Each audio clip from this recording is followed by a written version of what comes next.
Welcome back here to Mountain Connections. It's now time for one of my favorite segments. It's Tech Tips with Nexus ITC. I have CEO, cybersecurity guru, and chief Earl Foote in with me. How are you doing today, Earl? I'm doing great, Diego. Thank you so much for having me on. Always a pleasure to see you, man. So today we're going to be talking about some co-working office spaces, which has been kind of a big trend over the last few years.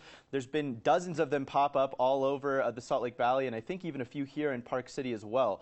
So what's the big deal with them? What are they all about? Sure.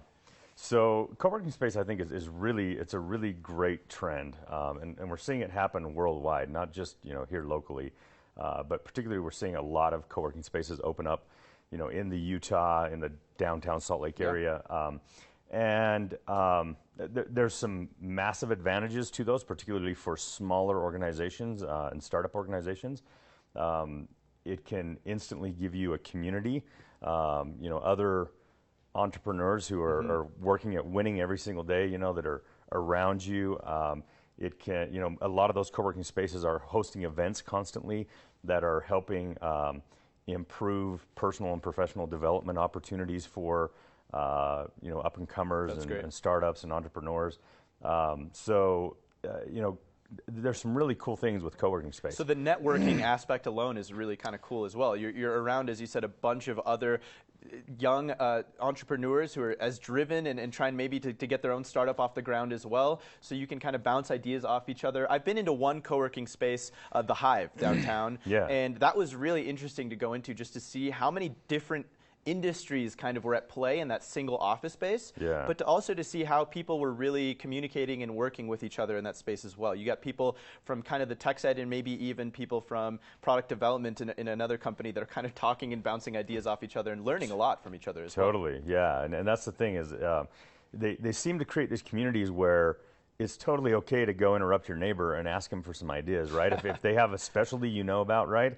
And you're a small startup, maybe 1 or 2 or 3 or 5 people, and you don't necessarily have that expertise on your team, you can bounce some ideas off them, and they'll take the time to to give you some ideas. Really, they're very cool spaces. And even for more mature companies, we use co-working spaces. Excellent. So I have subscriptions because I can drop into office spaces all over the state or all over the world, no matter where I'm at, and have a desk to sit at and get some work done. That's right? Excellent. Now, from an IT perspective, I was going to say that there is a side of this that we need to talk about from the IT security side, and maybe some of the risk that this poses, right? Absolutely. So, from an IT security perspective, there's definitely some considerations that you need to have when you're in a co-working space. Generally, in a co-working space, you're on a public Wi-Fi connection, or if you're connecting, it's a shared connection among all of the businesses in that co-working space. Now, some co-working spaces will provide private offices with private connections and things like that. But you do have to be cognizant that you're on a shared connection, which poses a definite security risk to you. Absolutely. And in fact, in most scenarios for organizations who are dealing with government compliance regulations, they can't even be on a shared network. Yeah, they can't be compliant in a co-working space. They can't be compliant with computers that are out in the open, that are available for anybody who wants to walk by and either steal them or try to hack them or get on them. And certainly on a shared connection, they can't be compliant. But just the fact that you are connected to a shared network exposes you to a lot of risk.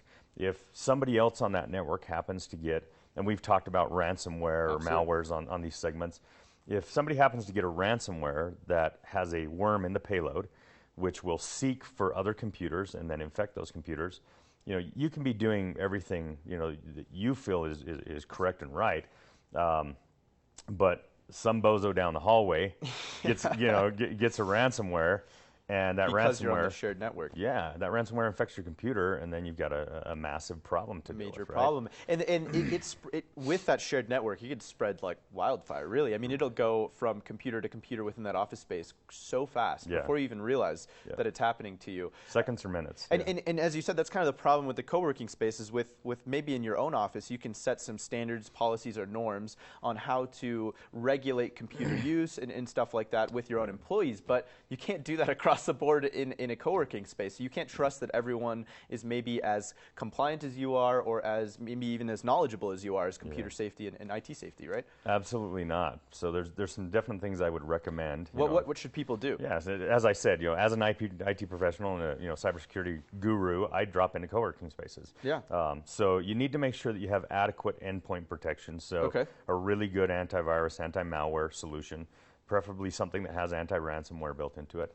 You need to make sure that you have a firewall, a software firewall on your. Generally, it's going to be a laptop that people are carrying into a coworker space, right? Maybe a tablet, but have a firewall. If you're not using the firewall built into the operating system, then have a good quality, reputable third-party firewall that's well known, right? Excellent.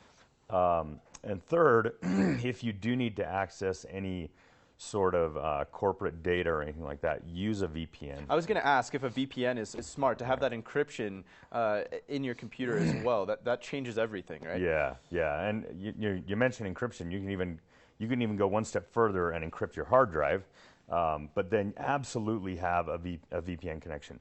If you have some cloud resources, that are in a server out in a data center or something like that, be using a VPN to access those. Or if you're accessing a home office, use a VPN so that all the traffic between you and that home office or that cloud, is encrypted and is secure. And for those who maybe don't know what a VPN is, can we explain what that is and what it does? Yeah, absolutely. A VPN is an acronym that stands for Virtual Private Network. It is a secure connection that encrypts the data from an endpoint to where it's going to connect where it's to. Communicating. Yeah, and generally when you're on a laptop, that's going to be a little piece of software. A lot of operating systems have a VPN connector built into them. A lot of VPN aggregators or firewalls that might be at your corporate office or at a data center that you would connect to have their own proprietary VPN connectors as well. And sometimes those are more secure. So if you do have a proprietary VPN connector, we'd recommend you use those. And they're really affordable, actually, as well. So to implement that into your total security is going to be something that's just going to benefit you as a whole. What else can people do maybe to protect themselves in these co-working spaces besides the encryption, besides the VPN and everything else? I think if you're going to walk away from your computer at any time in a co-working space, make sure you lock it down.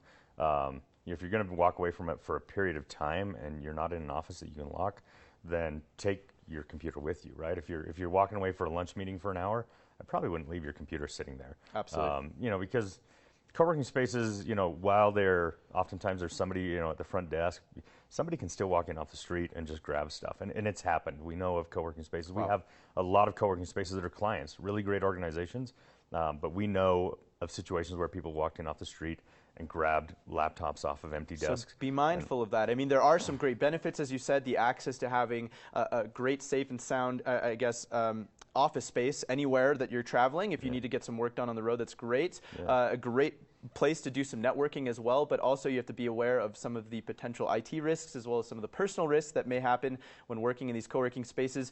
Where can people learn a little bit more about Nexus ITC and get some more great tech tips from you guys? Yeah, nexusitc.net or 435-487-9099. Excellent. Earl, always a pleasure speaking to you, man. You always have some great tips.